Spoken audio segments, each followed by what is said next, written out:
নমস্কাৰ বাতৰিলৈ স্বাগতম জনাইছো। অসম অশান্ত কৰিবলৈ ৰাজ্যত সোমাইছে দুটাকৈ দল। ৰাজ্যৰ ভিন্ন জিলা ভ্ৰমণ কৰিছে দল দুটাই। ডাঙৰ খবৰ এই মুহূৰ্তত বিস্ফোৰক খবৰ। হৰ্ষ মন্দিৰ আৰু প্ৰশান্ত ভূষণৰ নেতৃত্বত আহিছে এটা দল। নামনিৰ কেইবাখনো জিলা ইতিমধ্যে ভ্ৰমণ কৰিছে। আনটো দলে অসমত অশান্ত কৰিবলৈ পৰিস্থিতি অশান্তি বিয়পোৱাবলৈকে এই দল দুটাই ভ্ৰমণ কৰি আছে।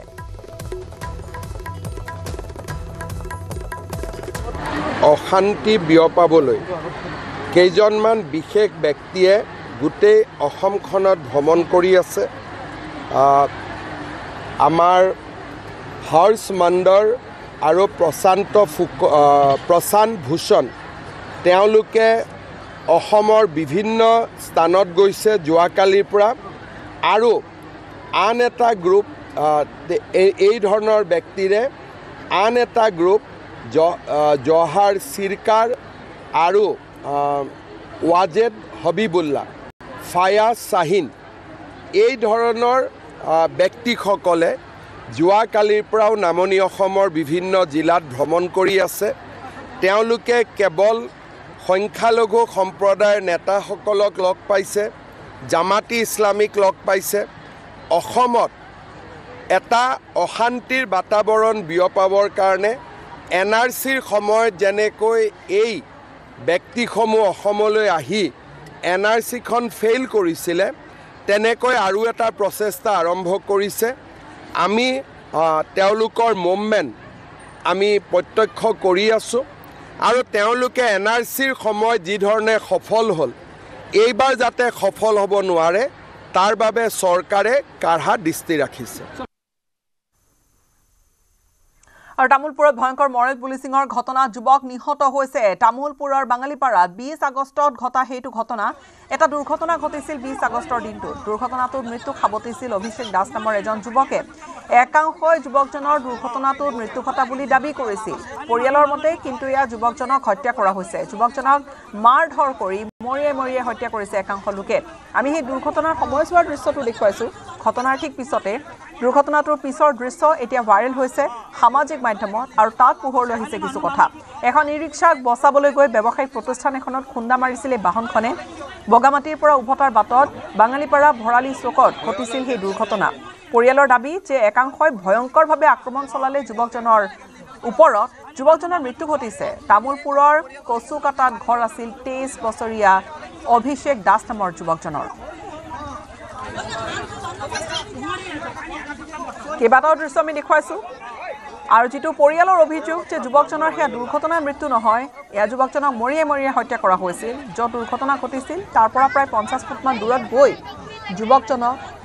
তাত মৃত্যু ঘটিছিল যুৱকজনৰ।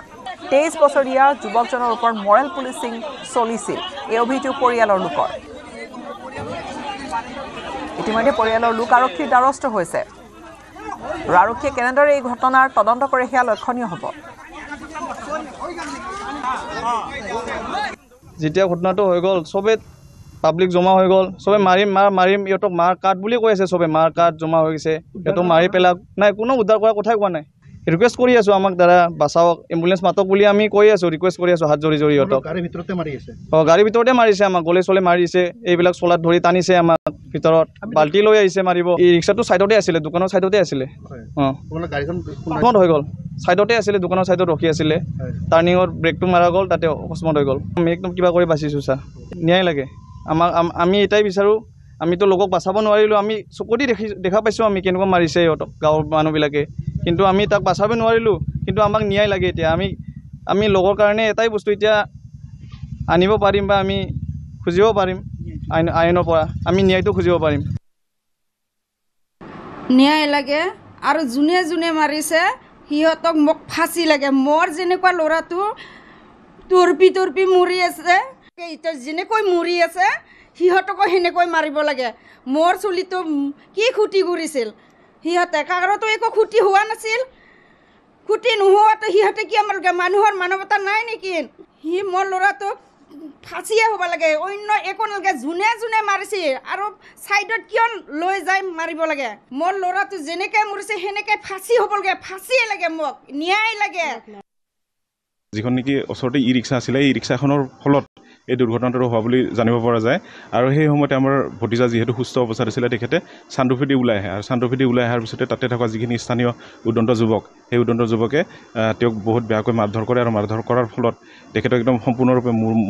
মূৰ্খ অৱস্থাত তেওঁক মানে পেলাই থৈ যায় পুলিচ প্ৰশাসনক এইখিনি অনুৰোধ কৰিম যাতে তীব্ৰতৰ কৰি পেলাই তেখেতসকলে আমাৰ যি ভতিজাৰ যিটো ন্যায় সেই ন্যায়টো তেওঁলোকে যাতে প্ৰদান কৰে যিকেইজন 4জন বন্ধু আছিলে সেই 4জন বন্ধুৱে গৈছে আৰু তেওঁলোককো মাৰধৰ কৰিছে আনকি পুলিচে প্ৰশাসনে যেতিয়া তেওঁলোকক উদ্ধাৰ কৰিব গৈছিল তেতিয়া সেই পুলিচ প্ৰশাসনৰ মানুহকো তেওঁলোকে মাৰধৰ কৰিছে যোৱা 20 আগষ্টত বাঙালীপাৰাৰ ভৰালি চকত আচলতে এক দুৰ্ঘটনা সংঘটিত হৈছিল আৰু দুৰ্ঘটনা সংঘটিত হোৱাৰ পিছতে অভিষেক দাস নামৰ এগৰাকী যুৱক যে নিহত হৈছিল আৰু পৰিয়ালৰ লোকৰ অভিযোগ অনুসৰি এই অভিষেক দাস আচলতে দুৰ্ঘটনাত নিহত হোৱা নাছিল অভিষেক দাসক হত্যা কৰা হৈছিল বুলি পৰিয়ালৰ লোকে অভিযোগ উত্থাপন কৰিছে আৰু মই বৰ্তমান উপস্থিত আছোঁ কচুকাটা গাঁৱৰ সেই পৰিয়ালটোৰ ওচৰত আৰু এই পৰিয়ালটোত এতিয়া শোকাকুল পৰিৱেশে বিৰাজমান আৰু মোৰ কেমেৰা সহযোগীয়ে দেখুৱাব ইয়াৰ দৃশ্য আচলতে এই পৰিয়ালটোৰ আছিল সেই যুৱকজন আছিল অভিষেক দাস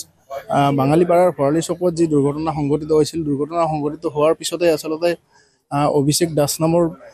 যি 23 বছৰীয়া যুৱকজন নিহত হৈছিল আৰু পৰিয়ালৰ লোকে ইতিমধ্যে অভিযোগ উত্থাপন কৰিছে যে ল'ৰাজনক আচলতে হত্যা কৰা হৈছিল পৰিয়ালৰ লোক আছে মই পোনে পোনে তেখেতৰ লগত কথা পাতিবলৈ যত্ন কৰিম যে কি ক'ব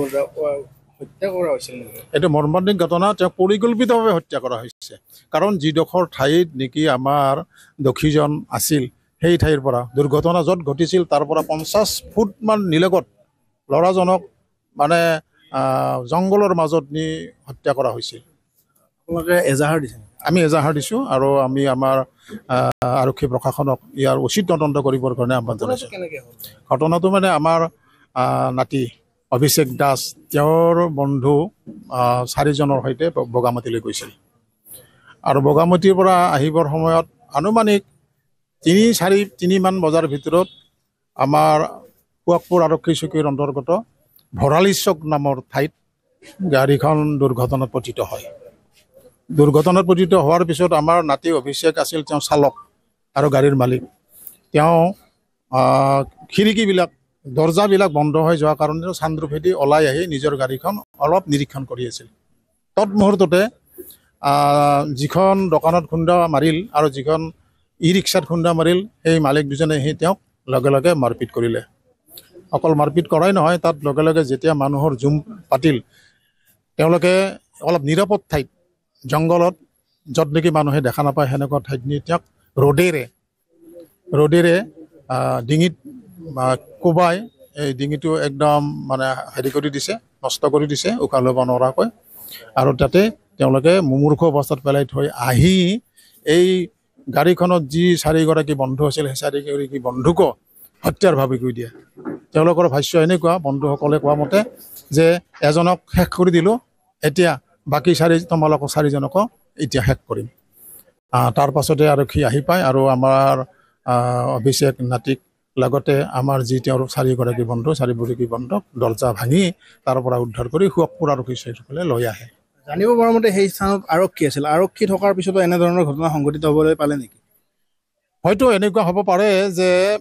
যি সময়ত নেকি দুৰ্ঘটনাটো পতিত হ'ল সেই সময়ৰ পৰা খবৰটো কোনো ব্যক্তিয়ে থানালৈকে প্ৰেৰণ কৰিব পৰা নাছিল আৰু থানাত খবৰটো দিয়াৰ পাছতো হয়তো তেওঁলোকৰ এই যিটো মানে পুলিচৰ বল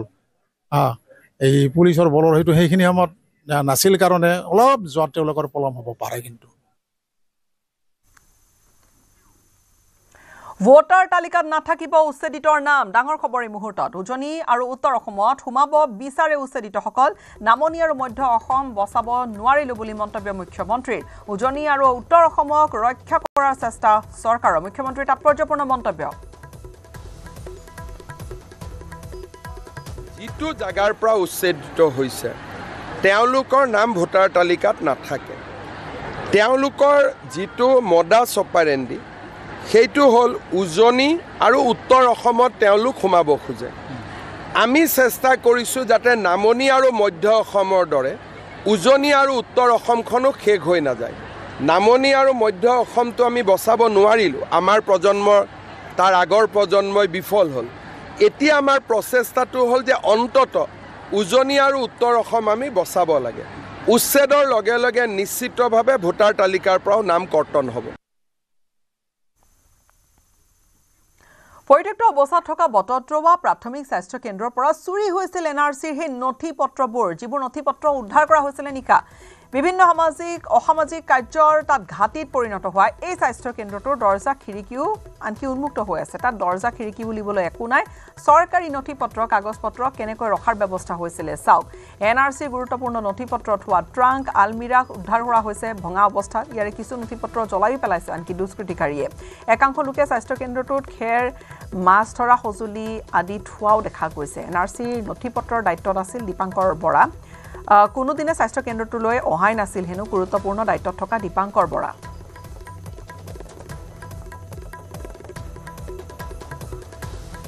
আৰু এই গোটেই ঘটনাটো পোহৰলৈ আহিছিল তেতিয়া যেতিয়া ৰূপহীত তাত এজন বিশেষকৈ যুৱকক ধৰা হৈছিল আৰু এই যুৱকজনে নিশা ঠেলাৰে কিছু নথি পত্ৰ লৈ গৈ আছিল যিহেতু নথি পত্ৰ আৰু ফাইলৰ ভিতৰত ভৰাই থোৱা কাগজ পত্ৰ স্থানীয় লোকৰ চকু পৰিছিল আৰু তাৰ পিছতে নগাঁৱৰ ক্ষমা কৰিব ৰাইডঙিয়াত উদ্ধাৰ কৰা হৈছিল সেই কাগজ পত্ৰবোৰ আৰু তাৰ পিছতে পোহৰলৈ আহিছিল যে এইবোৰ আচলতে এনআৰচিৰ নথি পত্ৰ নগাঁও জিলাৰ ৰাইডিঙিয়াত এনআৰচিৰ নথি পত্ৰ উদ্ধাৰ হোৱা ঘটনা এতিয়া সমগ্ৰ নগাঁও জিলাত চাঞ্চল্যৰ সৃষ্টি কৰিছে মই বৰ্তমান উপস্থিত আছো বৰদোৱাত আৰু য'ৰ পৰা আচলতে এনআৰচি নথি পত্ৰসমূহ চুৰি হৈছিল বা নাইকিয়া হৈছিল সেই এনআৰচি নথি পত্ৰৰ কেন্দ্ৰটো মই আছো এয়া হৈছে বৰ্তদবা প্ৰাথমিক স্বাস্থ্য কেন্দ্ৰ এই বৰ্তদবা প্ৰাথমিক স্বাস্থ্য কেন্দ্ৰতে আমি জানিব পৰা মতে ইয়াতে সেই এনআৰচি যি নথি পত্ৰসমূহ মজুত কৰি ৰখা হৈছিল আৰু ইয়াৰ পৰাই এনআৰচি নথি পত্ৰসমূহ নাইকিয়া হৈছিল আচলতে মই প্ৰতিটো কোঠা দেখাবলৈ বিচাৰিছো এয়া হৈছে এয়া অৱস্থা এয়া এনআৰচি নথি পত্ৰ ইয়াত এনেদৰে ৰাখা হৈছে যিটো বিষয় ইমান স্পৰ্শকাতৰ বিষয় এনআৰচি নথি পত্ৰ যি স্পৰ্শকাতৰ বিষয় সেই স্পৰ্শকাতৰ বিষয়টোত এনেদৰে নথি পত্ৰ ৰখা হৈছে এইসমূহ মজুত কৰি ৰখা হৈছে এনেদৰে আচলতে সকলো প্ৰত্যেকটো আলমিৰা ভাঙা মই দেখুৱাই গৈছো ইয়াৰ পৰিৱেশ আৰু ইয়াৰ মাজৰ পৰা আচলতে এনআৰচি নথি পত্ৰ নাইকিয়া হৈছে ইমান গুৰুত্বপূৰ্ণ এনআৰচি নথি পত্ৰ আৰু এনেদৰে বৰ্তমান এনআৰচি নথি পত্ৰ এয়া বিলাই হৈছে আচলতে কথা পাতিব বিচাৰিম সদৌ অসম ছাত্ৰ সন্থাৰ বিষয়ববীয়াসকল আছে কি ক'ব যি বিষয় আচলতে কালিৰ পৰা উন্মোচিত হৈছে হয়তো অতি পৰিতাপৰ লজ্জাৰ বিষয় বটদ্ৰৱা থানাৰ নিলগতে এই স্বাস্থ্য কেন্দ্ৰটো প্ৰায় 20 মিটাৰ নিলগত এই স্বাস্থ্য কেন্দ্ৰটো আছে এই ইয়াতে আপুনি দুষ্কৃতিকাৰীয়ে দেখিছে আপোনাৰ ইয়াত এনআৰচি গুৰুত্বপূৰ্ণ নথি পত্ৰসমূহ জ্বলাই পেলাই ভাত বনাই খাইছে অতি লজ্জা আৰু পৰিতাপৰ বিষয় আমি অসম চৰকাৰৰ লগতে জিলা প্ৰশাসনক দাবী জনাইছো যে অতি সোনকালে দোষীক পৰায়ত্ব কৰিব লাগে উচিত শাস্তি প্ৰদান কৰিব লাগে আচলতে ইমান গুৰুত্বপূৰ্ণ নথি পত্ৰ চাওক এখন এনআৰচিৰ কাৰণে কিমান আচলতে বাটকুৰি বাব লগা হৈছিল ৰাইজে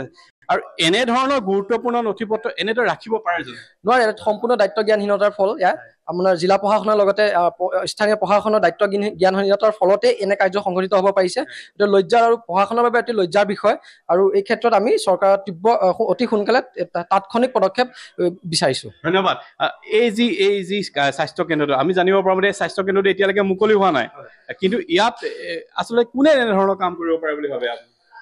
ইয়াত আমি জানিবলৈ পোৱা মতে এইটো কোনোবা দুষ্কৃতিকাৰী হ'ব যিবিলাক আপোনাৰ আজিকালি দেখিছে ড্ৰাগছ এডিক্টেড হয় তেনেকুৱা ধৰণৰ আমি আহি পেলাই গমো পাইছো যে ইয়াতে ড্ৰাগছৰ কিবা টেমা পাইছে কিবা পাইছে তেনেকুৱা ধৰণৰ মানুহবিলাকে হ'ব তেওঁলোকে হয়তো এইটো কাম কৰিব লাগিব আৰু তেওঁলোকে যে এনেধৰণৰ কাম কৰিছে ওচৰতে এখন থানা আছে থানাই গম নাপায় নেকি থানাই কি কৰি আছিলে ইমান দিনে যে এনেকুৱা এটা ইমান গুৰুত্বপূৰ্ণ আপোনাৰ নথিপত্ৰ এনআৰচি সেই নথিপত্ৰবোৰ এনেদৰে জ্বলাই ইয়াতে খানা খাই ড্ৰাগছ খাই পেলাই আপোনাৰ পেলাই থৈ গৈছে তেনেকুৱা ধৰণৰ ঘটনা হোৱাৰ পিছত আৰক্ষীয়ে কি কৰি আছে ইমান দিনে আৰু এনেকুৱা এটা পৰিস্থিতি কেলে হৈছে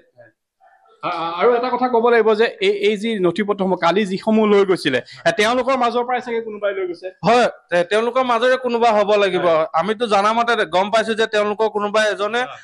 পইচাৰ অভাৱত এই নথিপত্ৰসমূহ বেচি পেলাই তেওঁলোকে ড্ৰাগছ সেৱন কৰিছে অৰ্থাৎ কেনেকুৱা ধৰণৰ এখন ছবি সেয়া এবাৰ কল্পনা কৰি চাওক অৰাজকতা কি পৰ্যায়ৰ আৰফালে দুষ্কৃতিকাৰীয়ে কাৱাৰীৱালাক বিক্ৰী কৰিছিল এনআৰচিৰ নথি কাৱাৰীৱালাৰ পৰা উদ্ধাৰ এনআৰচিৰ নথি পত্ৰসমূহ কাৱাৰীৱালাক আটক কৰাৰ লগতে নথি পত্ৰবোৰ বিক্ৰী কৰা দুষ্কৃতিকাৰীকো আটক কৰাৰ বাবে অভিযান চলাই আছে উদ্ধাৰ হোৱা নথি পত্ৰসমূহ 5টা গাঁও পঞ্চায়তৰ 5টা এনআৰচি কেন্দ্ৰৰ গুৰুত্বপূৰ্ণ বিষয় 5খন গাঁও পঞ্চায়তৰ 5টাকৈ এনআৰচি কেন্দ্ৰৰ এইবোৰ নথি পত্ৰ এনআৰচিৰ নথি উদ্ধাৰক লৈ নগাঁও জিলা আয়ুক্ত দেৱাশীষ শৰ্মাই কৰিছে মন্তব্য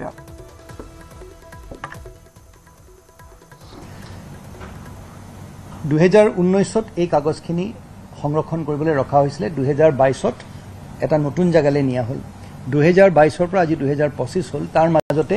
সেই হস্পিটেলটো হেৰি অৱস্থাত নাছিলে যদিও সংৰক্ষণ কৰা হৈছিলে হস্পিটেলটো ইউজ হৈ থকা নাছিলে পিছত কি হ'ল সময়ও হেৰি হ'ল তাত গছ-গছনি গজিলে আৰু আমি গম পোৱা মতে তাত কিছুমান দুষ্কৃতিকাৰীয়ে সেই হস্পিটেলটোৰ ভিতৰত সোমাই পেলাই থাকিবলৈ আৰম্ভ কৰিলে তাত আমি এতিয়া ধানৰ কিছুমান পুৰা ধানৰ বা পোৱালৰ কিছুমান তেনেকুৱা ৰৈ যোৱা অংশও পাইছোঁ এতিয়া প্ৰথম কথা মই ক'ব বিচাৰোঁ যে সেই তাত কোনো মেলাফাইডি মানে সেই ফৰ্মখিনি লৈ কাৰোবাৰ নাম বেলেগ কৰা বা কিবা তেনেকুৱা ধৰণৰ কৰা কাৰোবাৰ নাম বেলেগকৈ অন্তৰ্ভুক্ত কৰা তেনেকুৱা কোনো মনত কোনো তেনেকুৱা মটিভ নাছিলে আৰু সেইখিনি নাম ডিজিটাইজ হৈ গোটেই তথ্যখিনি চাই যিখিনি ব্যক্তিৰ নাম অন্তৰ্ভুক্ত হ'ব লাগে বা যিখিনি হ'ব নালাগে সেইখিনি সেই প্ৰক্ৰিয়া ইতিমধ্যে শেষ হৈছে এই কাগজখিনি সংৰক্ষণ কৰি ৰাখিবলগীয়া দায়িত্ব আছিলে হয় কিন্তু এই কাগজখিনি সংৰক্ষণ কৰি ৰখাৰ বাদে কিন্তু তাৰ চৰকাৰী দিশটোত তাৰ আৰু বেলেগ এতিয়া আৰু কোনো কাম নাই সেইখিনি কাগজ লৈ পেলাই কাৰোবাৰ নাম অন্তৰ্ভুক্ত কৰিব পৰা বা নাম কৰ্তন কৰা সেই তেনেকুৱা ধৰণৰ কোনো কথা নাছিলে এটা কথা মই মানিছোঁ হয় যে সেই কাগজখিনি পাব্লিক হেল্থ চেণ্টাৰটো সেই স্বাস্থ্য কেন্দ্ৰটোত য'ত ৰখা হৈছিলে সেইখিনি আমি আৰু বেছিকৈ সংৰক্ষণ কৰি ৰাখিব লাগিছিলে কোনোবা মানুহ তাৰ ভিতৰত সোমাই আহিলে সেইখিনি সেইটো হ'ব নালাগিছিলে তাৰ বাবে আমি দুখিত কিন্তু এইষাৰ কথাও লগতে আমি ক'ব বিচাৰিম যে ইয়াত কোনো তেনেকুৱা ধৰণৰ ইণ্টেনশ্যন বা মেলাফাইডি নাছিলে যাতে এইটো লৈ পেলাই তাত কিবা দুষ্কৃতিকাৰীয়ে বা কোনোবাই কিবা বেয়া কাম কৰিব এটা কথা সেই বস্তুখিনি পাই এজন কাবাডীৱালাই এই কাগজ চানাচুৰ বিক্ৰী কৰা কাগজ যিজন মানুহে কিনে বা বিক্ৰী কৰে কোনোবা এজন দুষ্কৃতিকাৰীয়ে সেই দেখিলে যে সেই ঘৰটো বন্ধ সেই বন্ধ ঘৰটোৰ ভিতৰত তেওঁ সোমাই পেলাই তেওঁ সেই বস্তুখিনি উলিয়াই অলপ অলপকৈ এই কাবাডীৱালাবিলাকক তেওঁ বিক্ৰী কৰিছিলে এই কাবাডীৱালা যোনজন আছে যোনজনে এই কাগজ পত্ৰ সেই তেনেধৰণে কিনি বিক্ৰী কৰে তেওঁক আটক কৰা হৈছে এতিয়া যিজন ব্যক্তিয়ে সেই তলাটো খুলি মনে মনে সেই তলাটো খুলি যোনজন দুষ্কৃতিকাৰীয়ে সেই তলাটো খুলি এই দুষ্কৰ্ম কৰিছিলে তেওঁকো আটক কৰা হ'ব নগাঁৱত এনআৰচিৰ নথিপত্ৰ উদ্ধাৰক লৈ তীব্ৰ চাঞ্চল্যই বিৰাজ কৰিছে ইক্ৰামুল হুছেইন নামৰ এজন যুৱকৰ পৰা এনআৰচিৰ শ নথিপত্ৰ উদ্ধাৰ যিহেতু কৰিলে স্থানীয় লোকে আৰক্ষী খবৰ দিয়া হ'ল নিশা ৰায়ডঙিয়াত এনআৰচিৰ এই গুৰুত্বপূৰ্ণ নথিপত্ৰ উদ্ধাৰক লৈ সৃষ্টি হৈছিল উত্তপ্ত পৰিস্থিতিৰ ইক্ৰামুল হুছেইন নামৰ এজন যুৱকে এনআৰচিৰ শ নথিপত্ৰ নিশা লৈ গৈ থকা অৱস্থাত ঠেলাত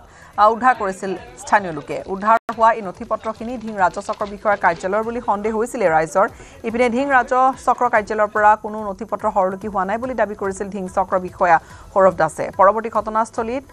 আৰক্ষী উপস্থিত হৈ যুৱকজনক আটক কৰাৰ লগতে নথিপত্ৰখিনি চম্জি লৈছে জাজৰি আৰক্ষী ইক্ৰামুল হুছেইনক বৰ্তমান জেৰা কৰি আছে গৈ থকা এজন আমি ভাঙা চিঙা মানুহ দেখিলোঁ তেখেতক আমি দেখি পেলাই ৰাখিলোঁ যে তই ক'ৰ পৰা আহিছে ইমান ৰাতি তেওঁৰ পৰা দেখিলোঁ মানে কি কিছুমান এনআৰচি অৰিজিনেল ডকুমেণ্টছ আছে আৰু তেখেতৰ নাম ইক্ৰামুল হুছেইন বুলি কৈছে আমি কিমান যথাসংখ্যক নাজানো বাৰু কিন্তু ইক্ৰামুল হুছেইন বুলি কৈছে কিন্তু যিমানখিনি আমি ডকুমেণ্টছ পাইছোঁ তাত জেৰক্স নাই চব অৰিজিনেল ডকুমেণ্টছ তাত ছিল আছে অৰিজিনেল আমি চাইছোঁ চাইন আছে অৰিজিনেল তেওঁ এনেকৈ ইমান বাহিৰৰ পৰা ইমান ৰাতি কেনেকৈ আনিছে তেওঁ দিনত আনিব পাৰিলেহেঁতেন জেৰক্স হ'লে আমাক ক'বলগীয়া নাই ৱেষ্টিং থাকে কেতিয়াবা জেৰক্স এইটো বেলেগ সব অৰিজিনেল ডকুমেণ্টছ আনিছে তেওঁ আৰু তেওঁক আমি এতিয়া সুধিছোঁ তেওঁ ক'ৰ পৰা আনিছে তেওঁ মানুহৰ নাম নাজানো বুলি কৈছে বৰদোৱাৰ পৰা আনিছোঁ বুলি কৈছে তাত আলি টাঙনি ডকুমেণ্টছো ওলাইছে বেলেগ জেগাত ঢিঙৰো ওলাইছে কিন্তু তেওঁ আনিছোঁ বৰদোৱাৰ পৰা বুলি কৈছে কিন্তু মানুহজনৰ নাম কোৱা নাই এতিয়ালৈকে হয় মই যোৱাকালি ৰাতিয়ে নিউজটো পাইছোঁ আৰু জাজৰি পুলিচ থানাৰ OCৰ পৰা মই ফোন পাইছোঁ একচুৱেলি কিন্তু আমাৰ চাৰ্কলৰ পৰা তেনেকুৱা একো ডকুমেণ্টছ বাহিৰলৈ যোৱা নাই আৰু এনআৰচি ৰিলেটেড যিমানখিনি ডকুমেণ্টছ আছে সেই ডকুমেণ্টছ গোটেইখিনি আমাৰ ষ্টিল আলমাৰীৰ ভিতৰত লক কৰি থোৱা আছে গোটেই ডকুমেণ্টছখিনি ইয়াতে ছেভ হৈ আছে ইয়াৰ পৰা কোনো ডকুমেণ্টছ যোৱা নাই বাহিৰলৈ